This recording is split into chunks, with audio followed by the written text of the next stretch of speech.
Tatabla kaya ang Northport Batang Pier sa Game 2 o makakadalawa na ang Barangay Ginebra sa kanila? Natapos na nga ang Game 1 sa pagitan ng dalawang koponan at nanalo nga dito ang Ginebra sa score na 115-93, 22-point deficit. Tanging si Kadim Jack nga lang ang kumana para sa Northport na kung saan ay nakapagtala ito ng 33 points at 12 rebounds. Sumunod nga dyan itong si Joshua Munzon na may 10 points, 8 points nga ay galing ito sa first quarter, so 2 points lang ang naiambag sa tatlong huling quarter. Tig 8 points naman itong si Arvin Tolentino at Will Navarro na hindi nga naramdaman buong game ang kanilang presensya. Ayon kay Arvin ay may kalawang factor daw ito para sa kanya at para sa Northport dahil sa tagal na hindi naglaro pero hindi naman daw ito ang tunay na rason bakit sila natalo.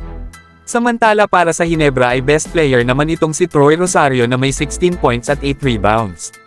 18 points naman para kay Justin Brownlee na naglaro lang sa loob ng 32 minutes. Isama pa natin dyan ang 15 points ni RJ Abarrientos, 14 para kay Jamie Malonzo at 11 kay Jepet Aguilar. So hindi pa nga pumutok itong si Scottie Thompson at Stephen Holt pero tambak pa rin ang Northport.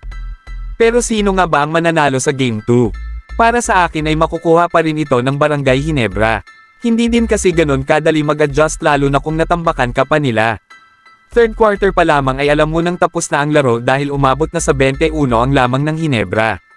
Kahit kasi may fatigue factor na sinasabi para sa mga ilang players ng Ginebra dahil sa naglaro sila sa gilas ay hindi pa rin nakapag-take advantage ang taga-Batang Pier.